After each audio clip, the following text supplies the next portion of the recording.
गोवर्धन पूजा के दिन गौ माता को खिला देना। ये तीन चीजें 7 जन्मों के पाप नष्ट होंगे, दरिद्रता दूर हो जाएगी माँ, कामधेनु की कृपा से हर मनोकामना पूर्ण होगी। इस वीडियो में हम जानेंगे कि गोवर्धन पूजा इस दिन मनाई जाएगी। गोवर्धन पूजा का शुभ मुहूर्त का है। गोवर्धन पूजा के दिन कौन से उपाय करने चाहिए और गोवर्धन पूजा की विधि कौन सी है दोस्तों, यह जानकारी शास्त्रों में बताई गई है। अगर आपको यह जानकारी पसंद आ जाए तो वीडियो को लाइक जरूर कर देना और कमेंट में जय गौ माता और जय श्री कृष्ण जरूर लिख लेना। नमस्कार, आपका स्वागत है दोस्तों। 5 दिवसीय दिवाली पर्व के चौथे दिन गोवर्धन पूजा की जा रही है। यह पर्व कार्तिक माह के शुक्ल पक्ष की प्रतिपदा तिथि को मनाया जाता है। इस दिन घरों में गोवर्धन पर्वत बनाया जाता है और भगवान श्री कृष्ण की प्रतिमा बनाई जा रही है। इस साल गोवर्धन पूजा की तिथि को लेकर लोगों में भ्रम की स्थिति उत्पन्न हो गई है। इस बार कार्तिक माह के शुक्ल पक्ष की प्रतिपदा तिथि की शुरुआत 13 नवंबर दिन सोमवार को दोपहर 2:56 से हो रही है और समापन अगले दिन 14 नवंबर दिन मंगलवार को दोपहर 2:36 पर होगा।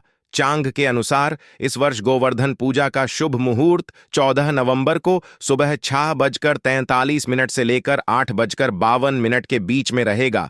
ऐसे में गोवर्धन पूजा के लिए 2 घंटे 9 मिनट का समय पूजा के लिए श्रेष्ठ रहेगा।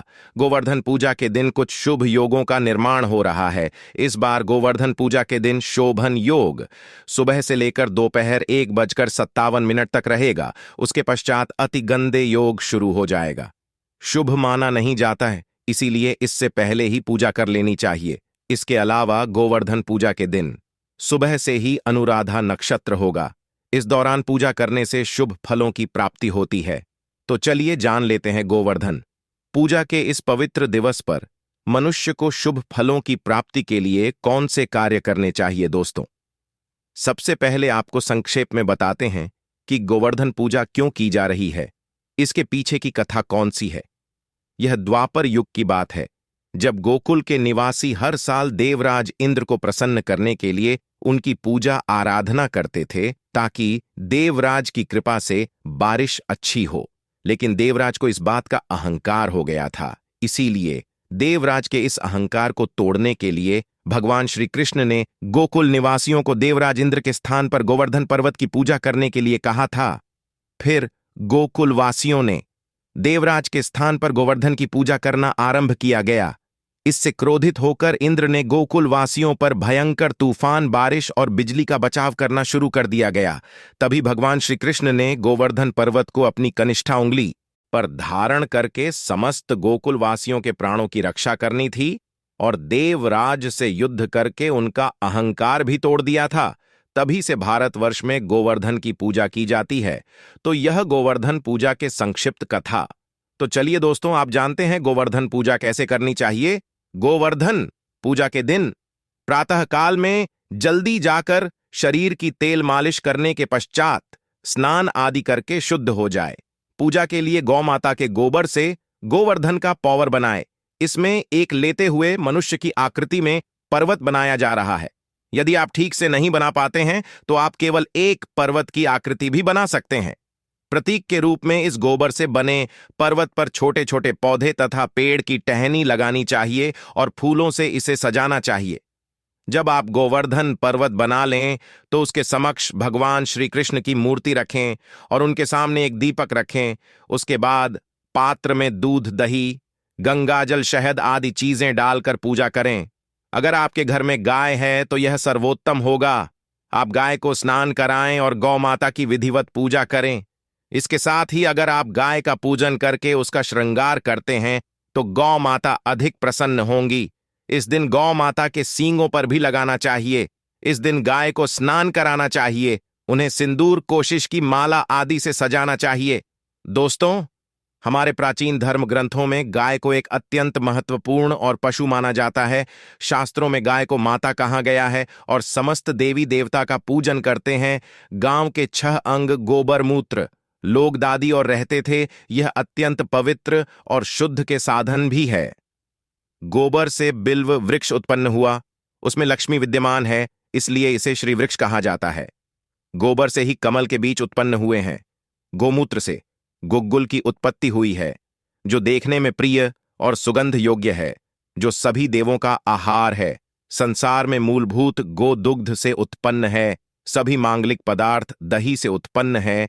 भी से अमृत उत्पन्न होता है, जो देवों की तृप्ति का साधन है। गाय से ही या लिए प्रवृत्त होता है।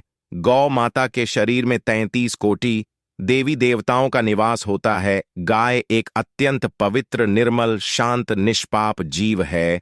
ऋग्वेद में इसे संसार का पालन पोषण करने वाले कामधेनु माता कहा गया है। इसके दर्शन मात्र से मनुष्य के हजारों पाप नष्ट हो जाते हैं। इसीलिए कभी इस निष्पाप गौ माता पर अत्याचार नहीं करना चाहिए। गाय को कभी मारना नहीं चाहिए और कभी उन्हें कष्ट नहीं देने चाहिए। गाय को मारना शास्त्रों में सबसे बड़ा पाप माना गया है। दोस्तों, भगवान श्री कृष्ण को गायों से विशेष लगाव था। उन्हें गौमाता बहुत अधिक प्रिय थी। श्री कृष्ण के अनुसार गायों की सेवा करना ही सर्वश्रेष्ठ धर्म है। इससे बड़ा पुण्य का कार्य संसार में दूसरा कोई नहीं देंगे। योग की भविष्यवाणी करते हुए भगवान श्री कृष्ण कहते हैं कि कलयुग में जब धर्म का लोप हो जाएगा, तब मनुष्य गाय की सेवा नहीं करेंगे। मनुष्य केवल दूध के लिए ही गाय को पालेगा। दूध के लिए गाय को बहुत कष्ट देगा, जिसके परिणाम स्वरूप कलयुग में बाद और आधार पर उसके चरम पर होगा। कलयुग के अंत लक्षण बताते हुए श्री कृष्ण कहते हैं, जब संसार से गाय समाप्त हो जाएंगी, तब गला युग का अंत होगा। जो मनुष्य कलयुग में भी गाय की निस्वार्थ भाव से सेवा करेगा, वह सुख समृद्धि प्राप्त करेगा। जो स्त्री रसोई में बनी पहली रोटी गाय माता को खिलाई गई, वह सदा सुहागिन और सौभाग्यशाली रहेगी। जो लोग अपने घर में गाय से प्राप्त पंचगव्य को घर में रखेगा, उसके घर में कभी दुख दरिद्रता नहीं आएगी। दोस्तों, हमारे धर्म के सभी शास्त्रों में गाय की सेवा को ही सर्वश्रेष्ठ माना गया है। जो व्यक्ति प्रतिदिन किसी न किसी तरह से गौ माता की सेवा करता है, वह सबसे अधिक मूल्यवान बन रहा है। गांव में तो लक्ष्य को गाय की सेवा करने का अवसर प्राप्त होता है, लेकिन शहरों में गाय के दरअसल आसानी से नहीं हो पाते हैं। इसीलिए मनुष्य को गौशाला में जाकर गाय की सेवा करने चाहिए अथवा गौशाला के लिए दान धर्म करने चाहिए। इसके अलावा आप अपने घर में ही गौ माता की मूर्ति रखकर उनकी पूजा जरूर करें। इससे भी माता कामधेनु का आशीर्वाद प्राप्त होता है। शास्त्रों में गौ माता को मां लक्ष्मी का रूप माना गया है, इसीलिए उनकी पूजा करने से दरिद्रता दूर होती है। प्राचीन काल से ही गौ माता की सेवा और संरक्षण करने की परंपरा चली आ रही है। कई ऋषि मोरनी अपनी कुटिया में गायों का पालन करते थे तथा राजा महाराज गायों का दान करते थे। गायों के दान को सबसे बड़ा दान कहा गया है। गाय का दान करने से सभी जन्मों के पाप नष्ट हो जाते हैं और मनुष्य को मोक्ष की प्राप्ति होती है। आज हम आपको गौ माता के संबंध में बहुत ही महत्वपूर्ण बातें बताने जा रहे हैं। गाय की पूजा कैसे करनी चाहिए, गाय को कौन सी चीजें खिलाने से कौन सा फल मिलता है तथा गाय के किस अंग को स्पर्श करने से दरिद्रता दूर होती है आदि के बारे में हमारे शास्त्रों में बहुत ही महत्वपूर्ण ज्ञान दिया गया है। हमारी अत्यंत पूजनीय गौमाता के बारे में आप सभी को यह बात अवश्य जान लेनी चाहिए। इससे आपके जीवन से सभी प्रकार के कष्ट दूर होंगे।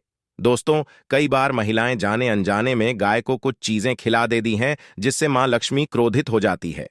शास्त्रों में कहा गया है कि ये चीजें गाय को कभी नहीं खिलानी चाहिए। इससे मनुष्य के जीवन में दुर्भाग्य आता है और उसे किसी भी कार्य में सफलता नहीं मिलती है। तो चलिए जान लेते हैं गौमाता के विषय में महत्वपूर्ण नियम। सबसे पहली बात है, दोस्तों, गौमाता के दर्शन करना बहुत शुभ होता है। शास्त्र कहते हैं, रोज सुबह गाय के दर्शन होने से पुण्य की प्राप्ति होती है और सुबह गोबर के दर्शन होने से लक्ष्मी की प्राप्ति होती है। अगर किसी महत्वपूर्ण कार्य के लिए जा रहे हैं और अचानक ही गौ माता आपके रास्ते में आ जा रही है, तो वह कार्य निश्चित ही सफल हो जाता है। किसी भी यात्रा पर निकलते समय में अगर गौ माता के दर्शन हो जाए, तो वह यात्रा सुखपूर्वक पूर्ण हो जा रही है, इसमें संशय नहीं है। ज्योतिष शास्त्र के अनुसार कुंडली में यदि पितृदोष होता है, तो अन्य उपायों के साथ साथ गौ माता को प्रतिदिन रोटी और घास खिलाने से लाभ होता है और पितृदोष से मुक्ति मिलती है। इसी तरह कुंडली में यदि शनि की 7.5 या महादशा है तो हर शनिवार और अमावस्या को काले रंग की गाय को घास रोटी खिलाएं और उसकी पूजा करें। इससे शनि दोष कम होता है। गौमूत्र यानी कि गाय का मूत्र बहुत ही उपयोगी, पवित्र और स्वास्थ्य की दृष्टि से अत्यंत हितकारी होता है। आध्यात्मिक दृष्टि से तो गौमूत्र का महत्व है ही, साथ ही वैज्ञानिक और स्वास्थ्य की दृष्टि से भी गौमूत्र के बहुत से लाभ बताए गए हैं। गौमूत्र में बहुत से खनिज पदार्थ और स्वास्थ्यवर्धक तत्व होते हैं जो हमारे शरीर की शुद्धि कर रहे हैं और बहुत से रोगों से भी बचाता है। साथ ही गौमूत्र छिड़कने से वातावरण में शुद्धता और पवित्रता व्याप्त हो जा रही है। इसीलिए हमारे शास्त्रों में शरीर को निरोगी रखने के लिए प्रतिदिन गौमुख सेवन करने नहीं गए तथा घर में गौमूत्र छिड़कने के लिए कहा गया है। कुंडली में शुक्र ग्रह की स्थिति को मजबूत करने के लिए ज्योतिष शास्त्र के अनुसार सुबह के भोजन में सबसे पहली रोटी निकालकर एक सफेद गाय को खिलाना शुभ माना जाता है। अगर आपकी कुंडली में बुध ग्रह कमजोर है या आपको किसी कारण इसके दृश्य भाव झेलने पड़ रहे हैं तो हर बुधवार के दिन गाय को हरा चारा खिलाना शुरू कर दें। इससे बोध से जुड़े दुष्प्रभाव दूर होंगे और आपको तमाम समस्याओं का हल मिल जाएगा। अगर कुंडली में मंगल दोष है जिसके कारण आपके जीवन में कई तरह की परेशानियां हैं तो लाल रंग की गाय की सेवा करें। मंगलवार के दिन गाय का पूजन करें और उसे गुड़ और चने आदि खिलाया। बृहस्पति ग्रह को जीवन के सभी मांगलिक कार्यों का कारक माना जाता है। ऐसे में अगर किसी व्यक्ति के जीवन में विवाह आदि मांगलिक कार्यों में विघ्न निर्माण हो रहे हैं तो उन लोगों को कुंडली में बृहस्पति ग्रह की स्थिति को मजबूत करने के लिए रोटी पर गुड़ और चने रखकर गाय को खिला देना चाहिए। इससे आपको शुभ परिणाम प्राप्त होते हैं। अगर घर में अशांति है, लड़ाई झगड़े होते रहते हैं तो घर में सुख शांति बनाए रखने के लिए घर के अंदर गाय के गोबर से बने उपले को जलाना चाहिए और उसका धुआं संपूर्ण घर में फैलाना चाहिए। इससे घर की नकारात्मक ऊर्जा लास्ट होती है और सकारात्मक ऊर्जा में वृद्धि होती है।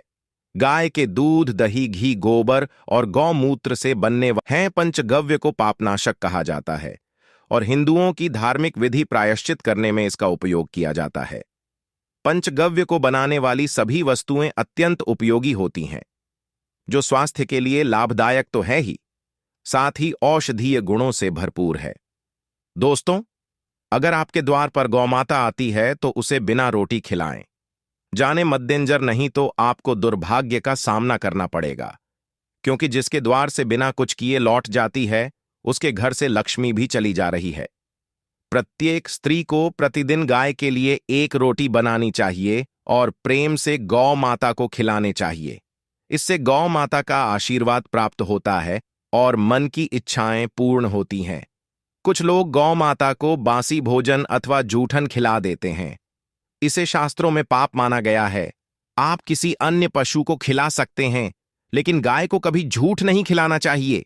भूख लगने के कारण गौ माता उस अन्न को ग्रहण कर लेती है, लेकिन इसका आप उस व्यक्ति को लगता है जो गौ माता को ऐसा बासी भोजन खिलाता है। गाय एक शाकाहारी और पवित्र पशु है, इसीलिए गाय के भोजन में कभी मांस, अंडे आदि चीजें नहीं डालनी चाहिए। ऐसा करने से महापाप लगता है। यदि आपकी कुंडली में चंद्र दोष है और जिसके कारण लगातार परेशानी उठानी पड़ रही है तो आप यह एक उपाय जरूर करें। आप रोटी पर सफेद मक्खन और घी लगाकर गौ माता को खिला दें।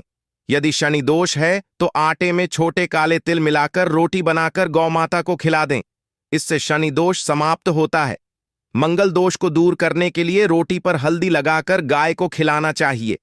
अगर घर में धन की समस्या है तो गुरुवार के दिन गाय को केले का फल खिलाना चाहिए। इससे दरिद्रता दूर होती है। दोस्तों, गौ माता के पीठ पर एक उभरा हुआ खूब होता है, उसको बाद में सूर्य केतु नारी होती है। जब भी आपके द्वार पर गौ माता पधारे, आप इस गोबर को एक बार जरूर स्पर्श करें रहे। इससे आपके जीवन से सभी दुखों का अंत होगा और धन संपत्ति की प्राप्ति होगी। शास्त्रों में कहा गया है, जो मनुष्य तन मन धन से गौ माता की सेवा करता है वह मृत्यु के बाद वैतरणी नदी को गौ माता की पूंछ पकड़कर पार कर लेता है। उस व्यक्ति की अकाल मृत्यु नहीं होती है और उसे मोक्ष की प्राप्ति होती है, जिस व्यक्ति के भाग्य की रेखा सोई हुई है। अगर वह व्यक्ति अपनी हथेली पर गुर्दे रखकर गौ माता की जीभ से जताता है तो उसकी सोई हुई भाग्य रेखा खुल जाती है और उसका दुर्भाग्य सौभाग्य में परिवर्तित हो जाता है। गोवर्धन पूजा के दिन अगर आप गाय को मीठी रोटी खिलाते हैं तो गौ माता अत्यंत प्रसन्न होती है। गाय को मां कामधेनु का रूप ही माना जाता है। गौ माता की सेवा करने से व्यक्ति के समस्त दुख दूर हो जाते हैं और घर में सुख समृद्धि आती है। इसके साथ ही गोवर्धन पूजा के दिन गाय को खिलाने की परंपरा है। ऐसा करने से व्यक्ति सभी प्रकार की व्याधियों से मुक्त होता है और उसके सभी कार्य सिद्ध हो जाते हैं। तो दोस्तों, इस प्रकार से आप सभी गौ माता की सेवा जरूर करें। उम्मीद है आपको यह जानकारी अच्छी लगी होगी। वीडियो को लाइक जरूर करें और कमेंट में जय गौ माता और जय श्री कृष्ण जरूर लिखें। साथ ही चैनल को सब्सक्राइब करें।